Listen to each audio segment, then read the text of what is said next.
Emily, I'm going to get you to kick off, if that's all right. Emily Wilson, editor of The Guardian Australia.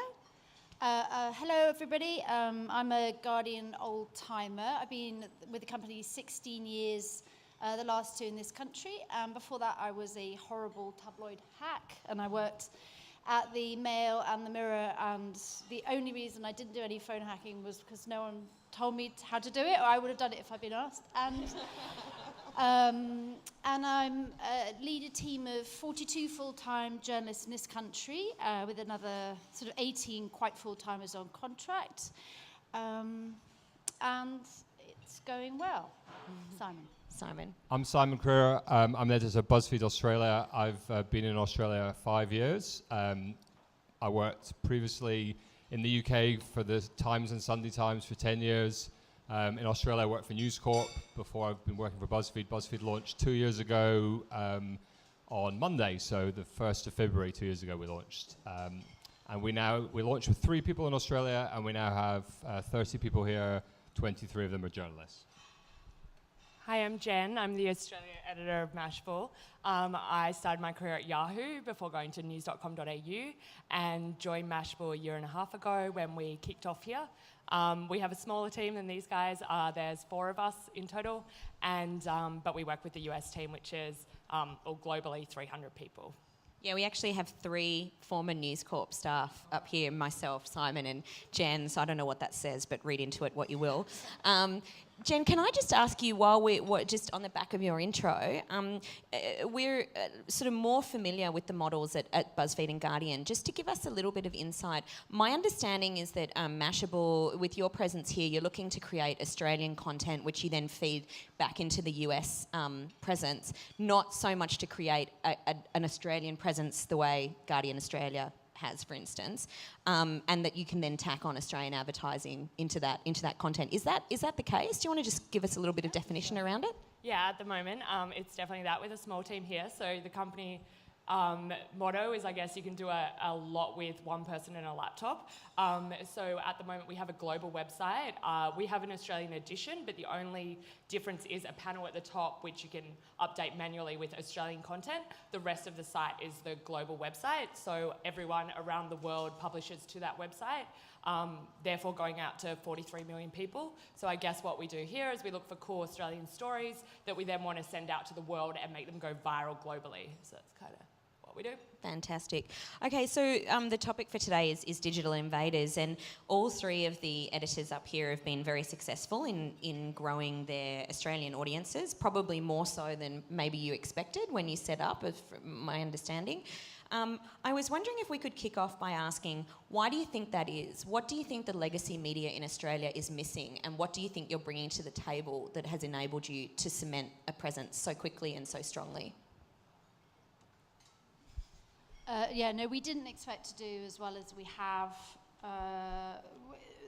It is simply that many readers have wanted our offering, which is meant to be sort of, fairly serious news, international and national news for Australia. And the stuff they go nuts for on our website is quite dry economics, all our political reporting. They're looking for quite heavy commentary and analysis, as well as jokes and first dog and so forth.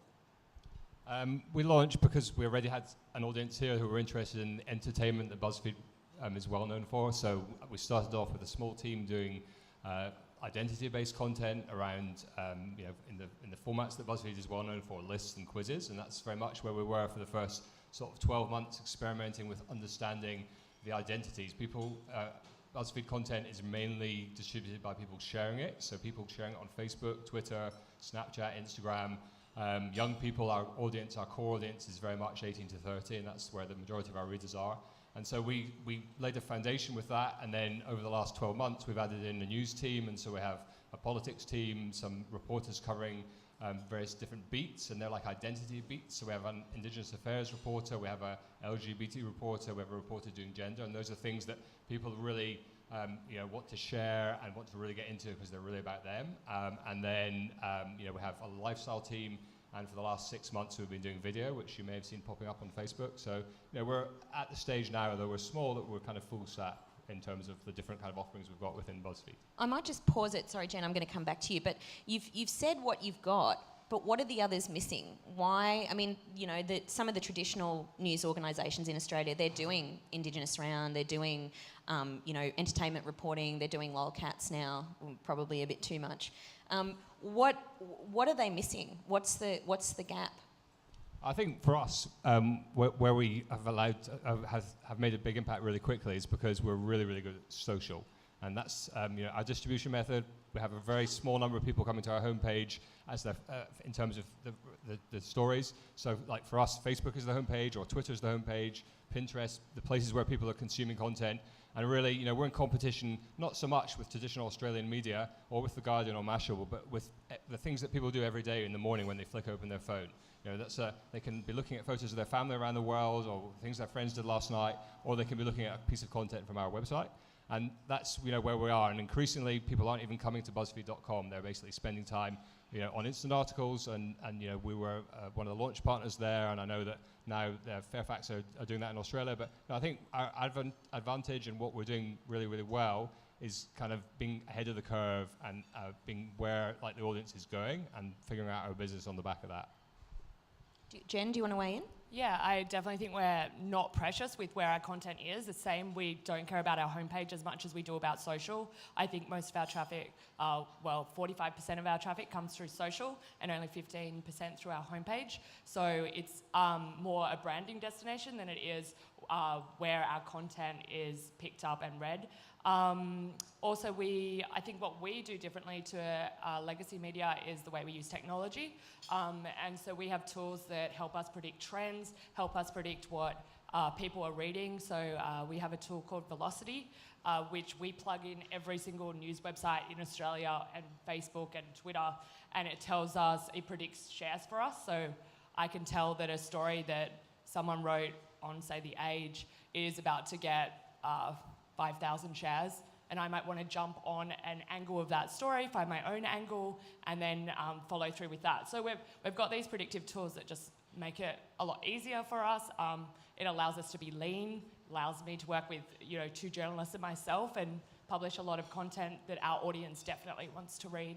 And all of the publications have some bespoke tools, I think, is my understanding. So The Guardian has, obviously, its analytics engine, and I understand a user-generated content verification engine that was developed. We've got an in-house thing called OFAN, which is just the most brilliant, amazing tool. Every journalist has it.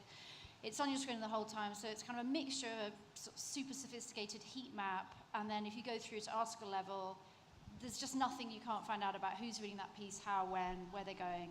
It's just tremendous. BuzzFeed obviously has had a lot of publicity around its algorithm tool for predicting virality of news stories, and as you mentioned, Mashable has some similar tools. Yeah, definitely. The tools are really important for us, and I think we're a technology company as much as we're a media company, and a third of our staff are people working on our technology side, and data is really good, analytics is really good.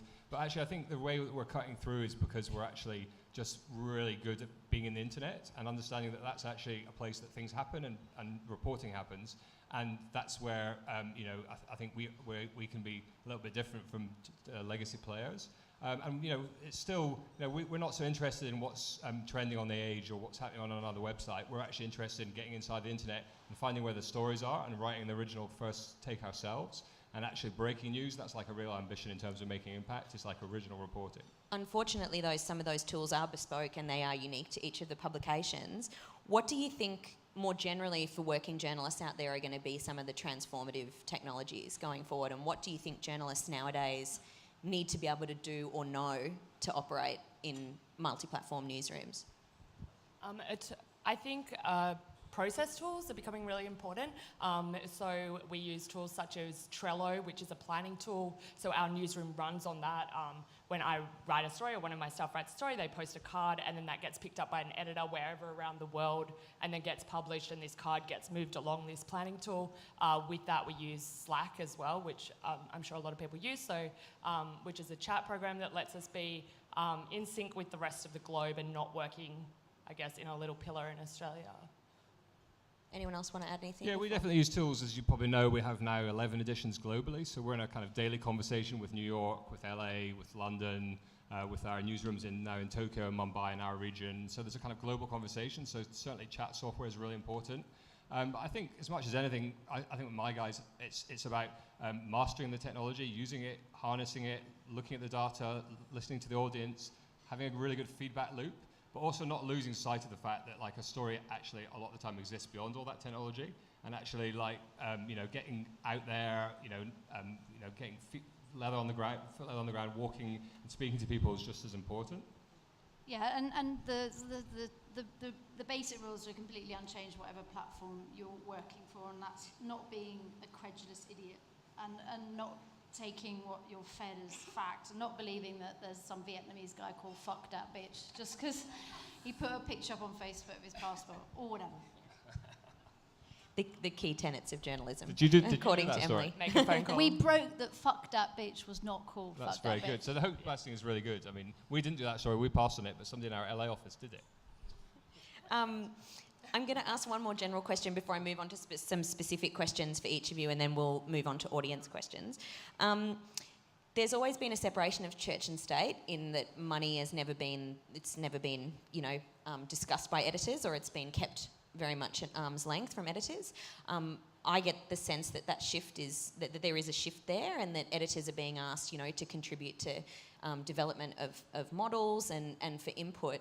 How much responsibility do each of you feel to contribute to that process of trying to find the model that works financially? Obviously, there's a huge amount of pressure, not just to break even, but to make money so that you can invest in the kinds of tools that you guys are talking about. Or is there no pressure there at all? Yeah, I feel it's completely my duty to make sure that we survive forever. So our big push this year is membership, and unless the whole of editorial is completely behind it and involved in every bit of it, it won't work.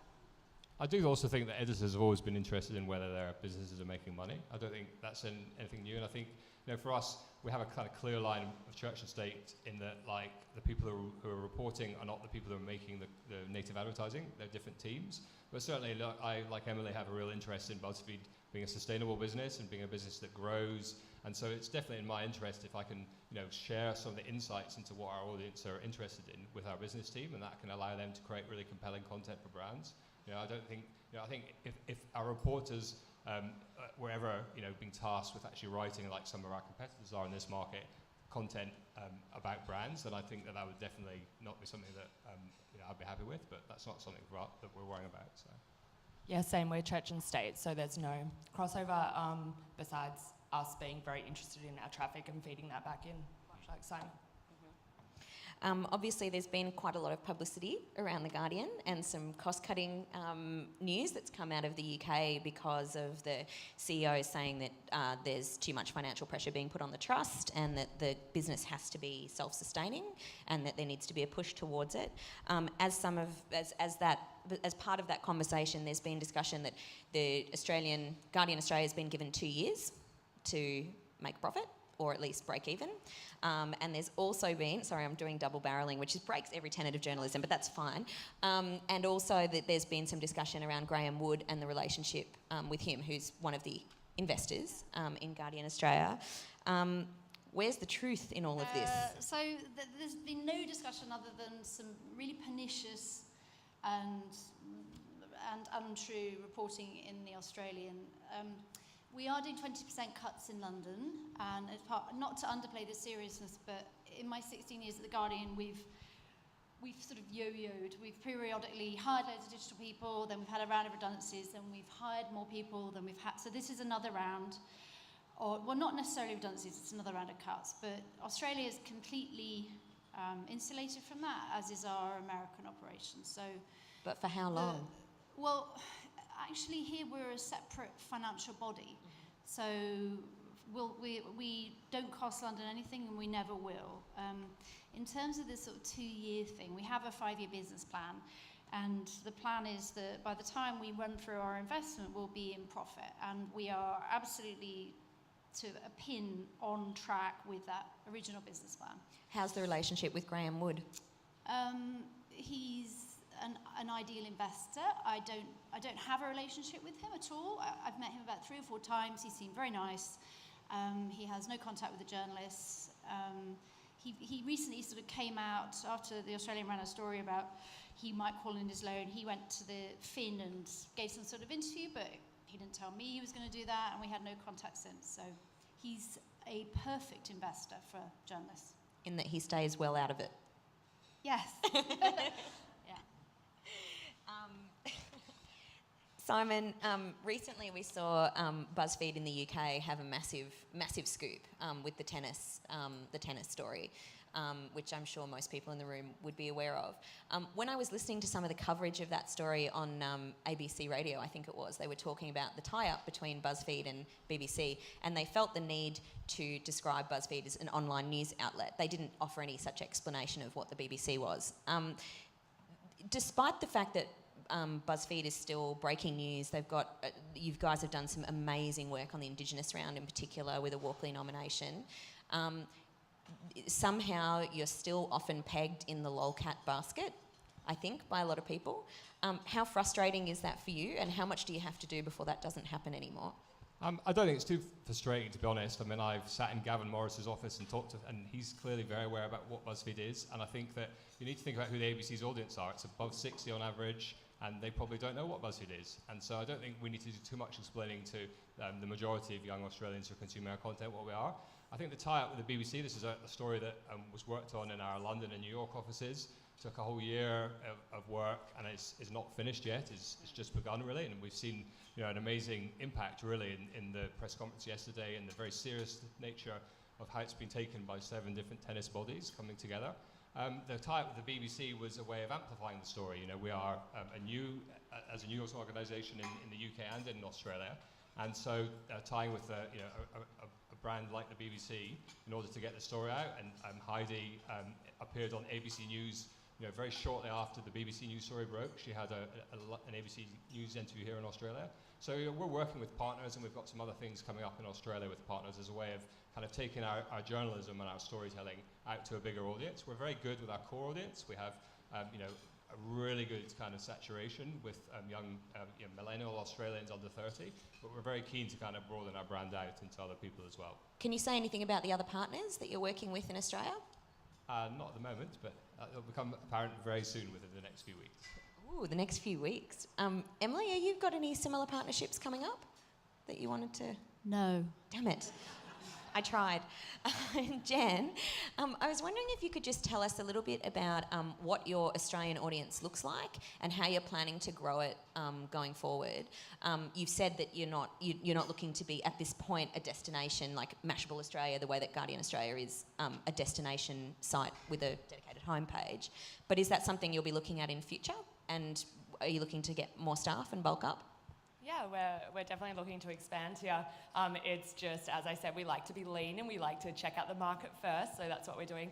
And I guess then we are a destination in the fact we do have an Australia homepage. It's just that under that, I guess everything feeds in globally. I don't think there's any view to change that model. It works really well for us. It helps us find content in regions and share it in a region that wouldn't normally get it. We're definitely looking at subject areas that have gone well for us, which are social good.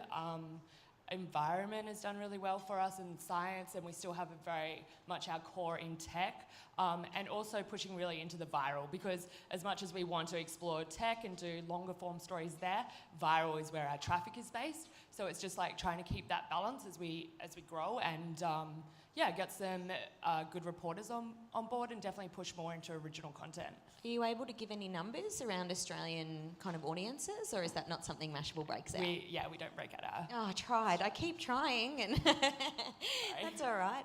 I think we might open up to some audience questions now. If anyone's got anything they'd like to ask, if they could stick a hand up, that would be great.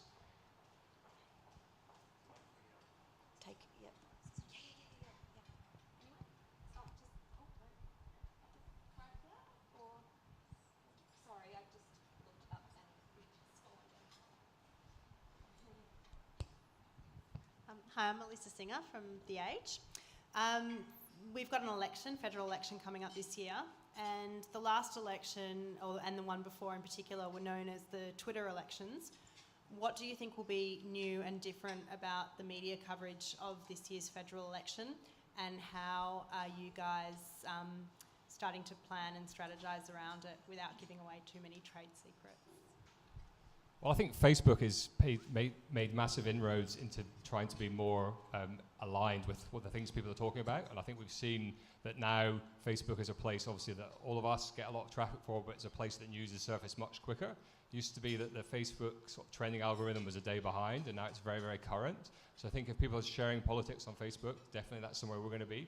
We've now globally got a big percentage of our views come from Snapchat, so I imagine you'll probably see some Snapchat from BuzzFeed in the election. And certainly, the integration of Periscope into Twitter now, where it's actually inside the app, I think we'll see quite a lot of stuff from organizations like ourselves, where people are like out on the road, on campaign, and reporting in real time. So yeah, I think it's shaping up to be like a really exciting election. Obviously, the government are really focused on innovation. They're really focused on technology. And I think that, I think it's going to, more than any election we've seen so far in Australia, going to allow the public to feel very part of it and to be very involved in being able to grill politicians and actually, get direct answers out of them. So I think we're really excited about it. I just want to add a little question onto the end of that. We've seen Twitter obviously release some pretty miserable growth figures. Is it the end of Twitter? Is Twitter over? I don't think so. I mean, Rupert's about to buy Twitter, is he not? Sorry, Rupert's apparently about to buy everything. Well, I mean, and he's got a great track record with technology companies, with social networks and stuff. So yeah. So no, I think Twitter is obviously something that news junkies, journalists use obsessively. It's a tool that in all of our newsrooms people spend all day on. I wish I could kind of turn it off for people half the time. But it's a great place to source stories. And Mark DiStefano, our political editor, had a brilliant scoop last year where he tracked down Mark Latham and find that Mark Latham was Mark Latham. Who knew? And that's, I think you guys are going to be blessed with Mark Latham pretty soon, apparently at the age. So. I think it's definitely. I think Twitter isn't going to go anywhere in this election cycle, and I think that going forward, I think it's the kind of thing that people are so obsessive about that even if Twitter can't make money for it, I think somebody else will come along and help it out. No, I think I got covered. I just see Twitter as just a completely necessary news tool rather than any kind of influence on any election. I mean, obviously little storms blow up, but everyone knows that they blow up, and the sort of importance of Twitter storms is fading, don't you feel? Well, I think we're all a bit over it. The outrage is fading. I think a Twitter storm is basically like, I'm sure if everybody's using the same hashtag in this room, it would come into the top 10 trending topics on Twitter. Yeah, BuzzFeed. So it's not really like it's a small market, but it's actually an integral tool for journalism, and it's a great way for a reporter to basically interrogate anyone.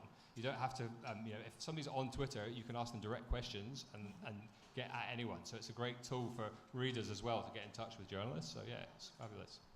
I think we have a question over here. Hi, question for Emily. Alan Rusbridger is on the record as saying that The Guardian isn't the Taliban of the free when it comes to subscription.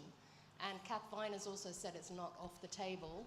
Do you see a future where there might be a limited subscription for, say, investigative articles, or is the future instant Facebook articles? So we had a big kind of strategic announcement last week, and it was about membership being at the number one thing this year, which is all about getting closer to our readers. It's also about us making money out of membership. What we offer to members is being completely rethought. It could involve some content, but nothing's in or out. It could involve, special essays that other people have to buy afterwards. It could involve, nothing is in or out on. But I'd be very surprised if anything that core was ever only available to members. And investigative journalism, I would say, was core. But what about instant articles on Facebook? Yeah, we're constantly doing sort of many, many different trials on many, many different platforms. What do you mean? How does it relate to your financial question? What do you see a future whereby that's what happens to the content that's actually given out? Well, we obviously publish on all digital platforms all the time. Some platforms we make some money back for putting it there, and some platforms give us nothing. That's why membership, which is completely independent of any kind of platform-based monetization, is the focus this year. I'm very keen, and Emily knows this, to give The Guardian some money, and I've been trying for about 20 years to give The Guardian some money. I, for a few years, gave The Guardian money for £5 a month for an eyewitness app. It's a brilliant app they used to have on the iPad, which was beautiful photography, which they closed down, so I couldn't give you any more money. So I've been asking for the subscription to become a member in Australia, and I think that'd be a fabulous thing. But if you want to sign up to be a member, it is actually quite hard. I think about 90% of people give up even trying to get through. So the team this year are going to make it really, really easy for people who want to contribute. And given that paywalls is a big discussion here in Australia, I think it's been very interesting. I, as I said, worked at the Times for 5 years, and the Times launched a paywall in 2010, and everyone laughed at it and ridiculed it. And this year, the Guardian has apparently lost, or will lose, £80 million, and the Times, which has a paywall digital strategy, is in profit. So I think it's very interesting to see, like, going forward. That's looking back 5 years, going forward 5 years, where these things will shake out. We're not losing £80 million, losing about 50, which we've actually done before. So it's not like our first time. And the New York Times can't be compared to anything else because it's the New York Times. Well, that was so the London Times. Oh, but no one reads the Times. What's the point?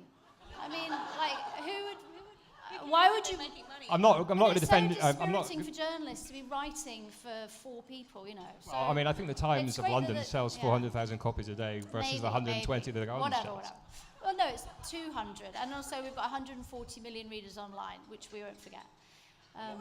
But the point is, I'm just saying it's interesting that the model of paywall versus free. Yeah. We're a free website as well. Yeah. We have to make money. We're creating native content, and our entire future is we're never going to charge people to read BuzzFeed. But I think it's very interesting for traditional legacy companies who are giving away their content for free. And I think I always see on comments that people would like to give The Guardian money. So I think they will find ways of exclusive club for investigations or something like that to make money. Yeah, I think that part of the debate around paywalls is actually because, you look at the Wall Street Journal, which is niche in the sense that they're a specialist publication. The Times has an overwhelmingly loyal readership, which would be willing to. But when you look at the more broad publications that have a broader readership base, it becomes a more difficult proposition. We're going to go to the next question just here.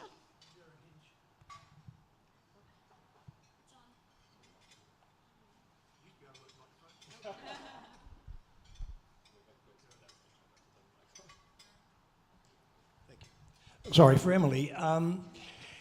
Can we assume that if The Guardian goes bust in London, you're so independent here that you won't be affected? Okay, we're not going to go bust in London.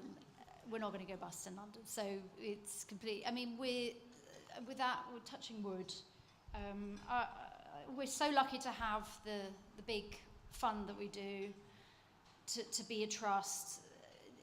We're doing these cuts so that nothing is going to happen to us. So, and I have complete faith in the leadership in London who are going to make any savings that need to be saved and make money and sort out membership. So, but in terms of us being a separate entity, we obviously have this huge flood of foreign news coming through the site every day, and so without London, we would be missing all that. So, I mean, a big part of what we do here is we do national news here, and we offer national and international news to Australia, but also we're part of the Guardian's 24-hour news machine. So if anything big happens in France on our watch, the whole team might just do France.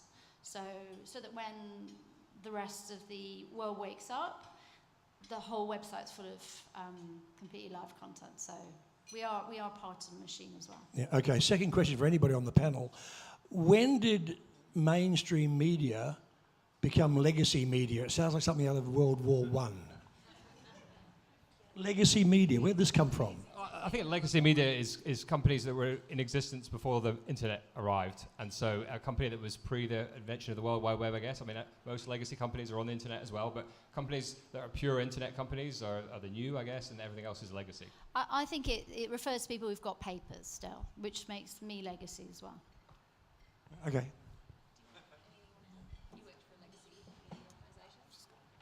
I would say that we're a pure digital company where Mashable is probably more like a tech company than it is a media company in some ways. I worked at News Corp. I think the inner workings of Mashable and probably BuzzFeed are a little different to the way News Corp or Fairfax run, and we don't have the staff that have been there we can just start from scratch pretty much. So I guess that makes this a little different.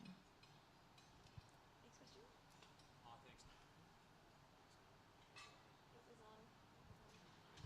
Here we go. David Polton from Midarillis, and thank you, panel. And this is just really for the panel as well. I just want to ask a sort of a general question about where you see the future going for what I could describe as audience identity, on anonymity on the internet. I mean, so much of what you see these days in terms of audience participation, for example, in stories, comments on stories on those legacy websites particularly, is a mixture of, I don't know, trolling and obsessives and out-and-out lunatics, it seems. You would hope that's what it is, because there's not a lot of intelligent commentary that you see in those comment sections. And I think a lot of that is perhaps to do with the anonymity. And indeed, we talk about Twitter and trying to identify whether it's the real Mark Latham or not, all those sort of issues. I wonder where you see that going. Are we going to have a more orthodox and identified and accountable, if you like, participation from audiences in the future, or are we just going to continue with this kind of narcissistic free-for-all that we have now? Well, our comments on BuzzFeed are Facebook comments, so they're in theory, if you're commenting on Facebook, you're a real person. It's in theory, yeah, there are definitely some people on Facebook who aren't exactly who they claim to be. They set up a fake email or those things. But I think it's much more verified than not. And certainly, like, one of the issues I think that's very interesting in media here in Australia is relating to how the comments are moderated and how we keep on top of those things. Where a site like BuzzFeed Australia, which now has more Facebook fans than the ABC, 1.8 million we have. It's a daily moderation that's ongoing, and we know, for instance, we publish a lot of interesting video content and like long-form reporting around Australia Day and what it means to Indigenous people, and it brings a whole load of people out of the woodwork who are as you say, trolls or really keen for a fight and saying racist, objectionable things, which because of the nature of how many people are on the page, it's like lots of people's eyeballs on that just to make sure that we keep on top of it. So yeah, it's an area that I think that the platform is well ahead of the law in some ways, and certainly well ahead of how people have thought about it in terms of legislation. So yeah, it's a big issue, a live issue, yeah. Particularly the election coming up, where in theory, all those commentators should be putting their full name and address. Absolutely, yeah. Do you want to comment? Our attitude to comments is constantly under scrutiny, but sort of fluctuates. When I opened a big operation in America, there the policy is you just have comments open on everything because everyone does, and otherwise you're stifling debate, which led to loads of sort of cultural clashes around the world, where the tolerance in America for really bad stuff is much higher than here. Yeah. We have some stuff where you just get amazing debate, and then you get some stuff where we just turn off comments. We just go, we don't have enough moderators to deal with that, so stuff them. Yeah, we don't have comments on our news stories either. We have them on our entertainment and our buzz stories, but not on our news stories. Yeah, we just turn comments on, same as that, so on no controversial articles and mainly on things where people want to have a debate. But I guess because we have a tech core for our website, it doesn't happen as much as, say, when I was at news.com.au, but it could also be the amount of traffic coming through. Also, a lot of our debate goes on Twitter, so it's sort of off-platform, so we can just ignore it. But you listen, surely. We listen, yeah. I've got a question. Where's the mic? There you are. There's a question here. Sorry. Thank you. Hi, Jenna from ThinkHQ. I've got a question. In terms of your content itself, both of you say that you're predominantly a tech company rather than a news company. What does that mean then for your ethics and values in terms of journalism being a fourth estate? Like, yeah, what does that mean to you? Yeah, it's exactly the same. So we still chase stories exactly the same. The only thing that has changed for us is the platform. So even though we operate internally like a tech company, we have investors, we were set up by a founder. My boss is a New York Times veteran. So yeah, he was there for 26 years. He's brought all those ideals over. I don't get away with anything.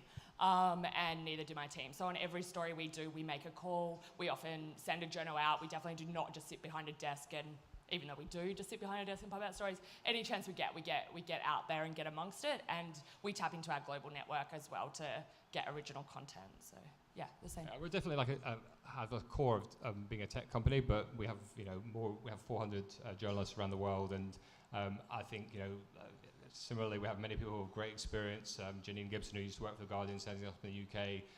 Ben worked at many Politico and the New York Observer before he was with us. So we've got a lot of experience in there among some of our senior editors, but also we have our head of news, Shani Hilton, who's in her 20s but has written this amazing editorial standards and ethics guide, which is public on our website, which we're all held to, which is a living, breathing document, which was really very, very clear about the standards that our reporters are set to, our editorial standards and the way that we report. So we're very, very focused on that, and also about having a really strong feedback loop. So there's a real opportunity for people to raise issues, public raise issues with our reporting, and for it to be addressed, and really clear standards about how we correct and how we change if something in our articles is found to be wrong. So yeah, we're really, really kind of focused on that. But I think it's quite a common experience, maybe not for you guys, but in media companies the last 5 years, the sort of tectonic plate shifts between commercial digital development and editorial, and who really owns the company and who's in charge, and who owns, for example, if you're making a website, who owns that website? Is the product the website, or the words on it, or the advert? Anyway, so all our internal struggles over the last 5 years, I think, have been mirrored across Europe and America from that. But ultimately, we are really clear ourselves that we are a journalism company. Can I quickly, sorry. I'm just going to throw in one more quick question before we go back to the audience. You talked about, getting out from behind the desk. All three of your publications are fairly Sydney-centric, I think it's fair to say. And The Guardian, I know, has had a little bit of criticism for instance, live blogging news events from Sydney when they're not in Sydney, they're elsewhere. What are your plans to expand and have more of an Australian presence and have bureau elsewhere? Can I just say, many of our biggest stories ever have been live blogs of things happening in different countries. So I think if you can, with huge intelligence and poise, live blog Paris, I don't really see why you can't live blog something in Darwin from Sydney. And also, I'm very jealous of the fact that Emily has a reporter in Darwin and a reporter in Perth and a team in Melbourne and reporters in Brisbane. And certainly, as we go forward, we're a little bit younger than The Guardian in Australia, but we're hoping that we will expand and we will have reporters around the country. Certainly, in the meantime, what we do is we send Lane, our LGBT reporter, to Adelaide to cover their strange laws relating to adoption for gay parents, and we send Alan to WA or the Northern Territory. So we get our reporters out there. But yeah, our ambition is definitely to be thought of as a national publication. Yeah, I agree. So even when it was just me at Mashable, with a laptop, I can be anywhere and I can be reporting from there, but I can be filing on other stories. So I was over in Hong Kong when the pro-democracy protests kicked off there. So Mashable does have the ability to send anyone anywhere. So we can do the same thing from Sydney or Melbourne or wherever we need to go. I think we have a question over here. Sue Olsen from 120 Ways Publishing. I'm just interested in video content. How much can you see the content moving towards video in the future, and as a percentage of your overall content? When I started at BuzzFeed, we didn't really have anything video-wise, and we now have 150 producers in LA producing video content. We have a news team producing news videos in New York, and we have a couple of video producers here in Australia who've created some huge video hits for us. We've been exploring some more serious stuff about identity, about women wearing a hijab, or people talking about aspects of their identity, Aboriginal identity. And we're very focused on identity, so we're really interested in multicultural Australia and how we explore that through video. And also we do a whole load of really very BuzzFeed kind of ridiculous scenario-based things, like yesterday we did a video of what it's like to go to work after a public holiday where everybody's asleep or walking around drunk, or regretting the things they uploaded to Facebook. So we're very kind of tuned into different types of video, crazy food videos, things you can make and throw together with 3 ingredients. But I think going forward, it seemed to us that last year video was explosive on the internet, on YouTube, on Facebook, and apparently according to Facebook, this year is going to be an even bigger year. So I think for every publisher, It's an amazing way. We use it as a launch pad for investigation. So with the tennis story, we had a short 2-minute documentary that went live on Facebook that then linked people back to the article, and it drove a huge amount of traffic. So I think for newspaper companies as well, it's a great way of getting people in. And I know that broadcasters, the ABC, etc., are working to really kind of try and condense so that, for instance, the Four Corners on Monday about tennis, they're going to have some short package things that are going to get people who might not otherwise watch it in to watch the TV show. So yeah, I think it's a really good way of driving people back to your kind of main kind of product. But a lot of video doesn't work on the internet as well. Like a lot of media companies, including people like us, have done so many experiments over the last 10 years, and we now know that making sort of TV programs on the internet is a fool's errand. That there's just loads and loads of things that have been done wrong and done badly. People don't necessarily click on video on a website, but they might on different platforms, or if it's differently represented. And I think there was a great hope that it was going to save everyone commercially, and that didn't happen. And if you just look at the heat map every day, people really don't click on video much. You need to do something really special and extraordinary to make them click. I think the thing is for us, they're not looking at video on BuzzFeed. Our video's never been on BuzzFeed. It's always been on YouTube. Now it's on Facebook. More than 20% of our content views are on Snapchat. So you have to go to where people are, to the social network, to the device, to if they're looking at on Vine or they're looking on Instagram, and put your content there and monetize there. And put your journalism there. And so I think thinking about people coming to The Age or to the Herald Sun and actually looking at it, that's not where they're going to look at it. They're going to look at it in the palm of their hand most of the time.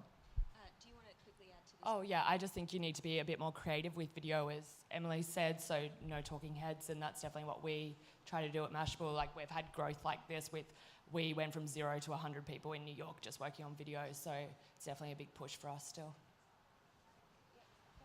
Hello, Sebastian from SMS Global. I guess as we move forward, a lot of brands globally, big companies, they're sort of starting to click onto the idea that they can be publishers as well. And there's a lot of big marketing budgets now are starting to be pushed towards developing and producing their own content with the idea of becoming publishers in themselves. Say GoPro, as an example, would be a good company that's like that. They've more or less developed their own media platform. How do you see that affecting, I guess, the media industry overall in the future? I mean, I guess there's two sides to that. There's those companies that are going to be spending that money that they would have given to you guys on their own content and building their own audiences. But there's also, from the audience perspective, of them actually, spending more of their media consumption time with brands. Yeah, I think that's very interesting. I mean, we're a native publisher, so we work very closely with brands directly on their messaging and their campaigns, and we're working with them on video as well. But I think definitely that's a big challenge in the way the shift. You look at here in Melbourne, the AFL have 100 people who are journalists working, creating content for the AFL. So there's no necessarily, all these brands can set up their own media arms, and they do, and even public service, the police and stuff do. I think for us, the kind of the way that on our news side we'll differentiate ourselves is our objectivity, and you can't expect if it's news related a brand to be objective at all. So it's really just about promoting, but certainly in terms of media spend, it's definitely going to be a big factor. Yeah, and often we take that content off and turn it into an amazing editorial piece, so about the brand. So it's often good for us for content and things as well. No, like doing, say, an ad, like doing a piece about an ad because it's going off with users on YouTube or wherever, and then turning that into an editorial piece about whatever this ad is about. Or I think Buy My Barina was a really good example of where a piece of content by a brand actually became a news story. So there's that too. So unfortunately, we're running out of time. I'm actually going to take a great liberty and ask the last question, because I'm allowed to do that because I'm up here. I was wondering if each of you could give us the 3 biggest topics or stories that you think we're going to see in 2016, what you plan to focus on. It could be a subject area or a particular story, and what we can expect for the rest of the year. Well, we're going to be focused on the election, of course, like everyone else in Australia. And the different ways, I think, that we're going to cover it are through live video and through thinking about identity as a key kind of driver. So thinking about the gender issues, thinking about race issues as a way into getting into the issues that resonate with our audience. And I think we're definitely also going to really expand what we do with video and keep on challenging people's perceptions of what BuzzFeed is. We sort of aside from the sort of general churn of news, we have 5 topic areas where we try to go really hard, and including Canberra, immigration/boats, civil liberties, Indigenous affairs, and we don't see any reason to give up on any of those core areas. Yeah, we're going to be looking more into regional Australia and finding interesting stories there to then, of course, send out to the world and to Australia as a whole. We'll be focusing on environment and with that science, which we already do, so pushing into that more, and social good, which also works for us, so it's just telling beautiful stories to the globe from Australia. We could go on for another hour. I know there are lots of questions we didn't get to in the audience. I apologise. Please join me in thanking our panellists who've been brilliant today.